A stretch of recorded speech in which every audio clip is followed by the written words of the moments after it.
swingers, oh, the jungle VIP. I've reached the top and had to stop, and that's what's bothering me. I want to be a man cub, and stroll right into town, and be just like the other men. I'm tired of walking around. I'm the king of the swingers, oh, the jungle VIP. I've reached the top and had to stop, and that's what's bothering me, bothering me, bothering me, bothering me, bothering me, bothering me.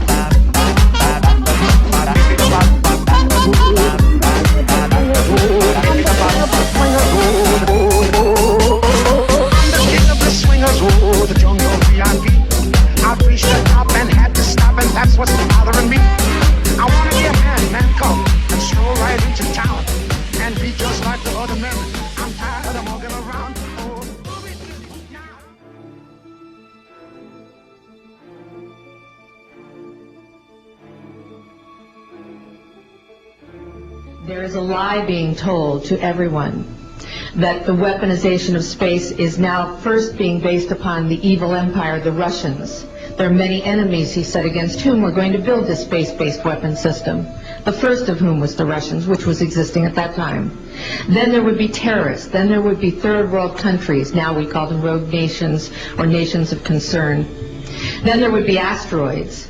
And then he would repeat to me over and over, and the last card, the last card, the last card would be the extraterrestrial threat.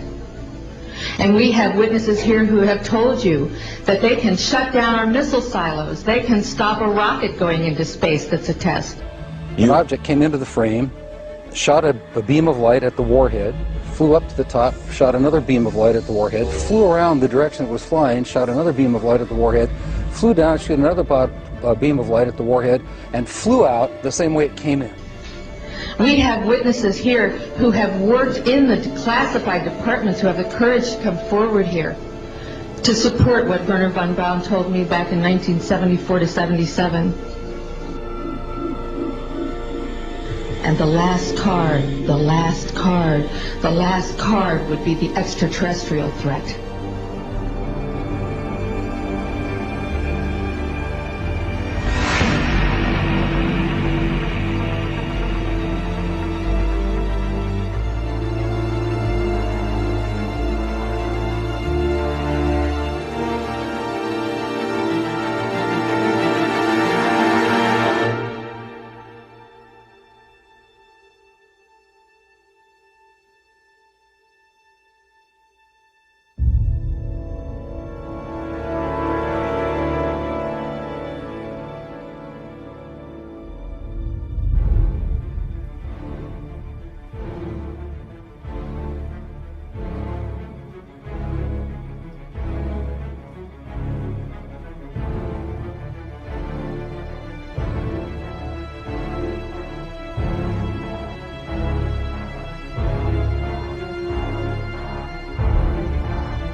Guys, order another round, because we're staying here! Yeah! What was I thinking going back to Ant Island? I mean, we just got here, and we have more than enough food to get us through the winter, right? Why go back?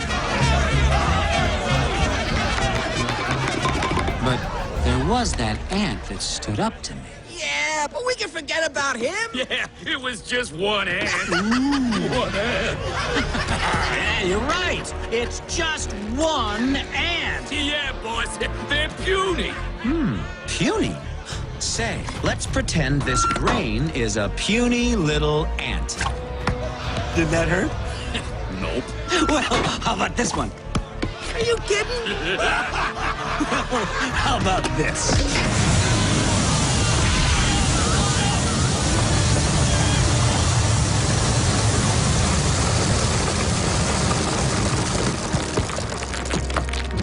You let one ant stand up to us, then they all might stand up.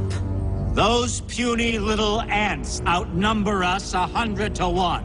And if they ever figure that out, there goes our way of life. It's not about food. It's about keeping those ants in line. That's why we're going back. Does anybody else want to stay? He's quite the motivational speaker, isn't he? Let's ride! You already just seen this animated movie called A Bug's Life. Yeah, this would be a good thing to finish on. For those who haven't seen it, this is the story. There were millions of ants, symbolic of humanity. They are on a place called Ant Island. And they could quite easily have a nice life if they were only providing for themselves. Instead, there's a tiny group of grasshoppers, symbolic of this global network of families and secret societies. And the millions of ants used to spend the year gathering food, not for themselves overwhelmingly, but for the grasshoppers to come once a year and take away.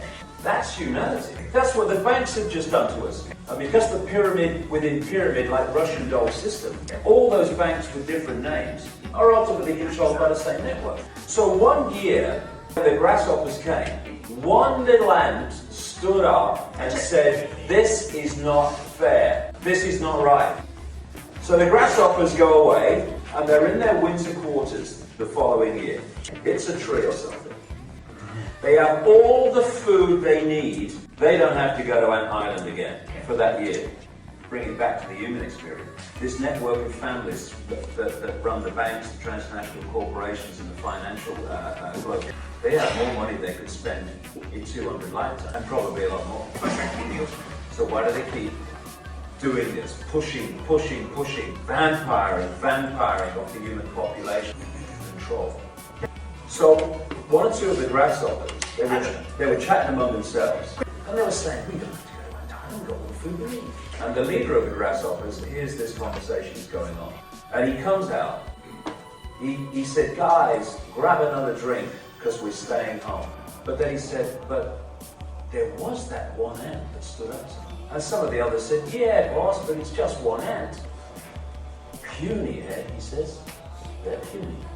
Then there's this kind of pipe coming down, which when they opened it, a little seed dropped out. So the leader opens it, grabs the seed, and throws it at one of the grasshoppers. It bounces off his chest. And he said, "Did that hurt?" He said, "No, of course it didn't." The leader then grabs the pipe and breaks it and pulls it down, and down comes this avalanche of seeds, nuts, all over these grasshoppers. And the leader climbs the mound, and he said, "If one ant stands up, they might all stand up. Those ants outnumber us 100 to 1. And if they ever figure that out, there goes our way of life."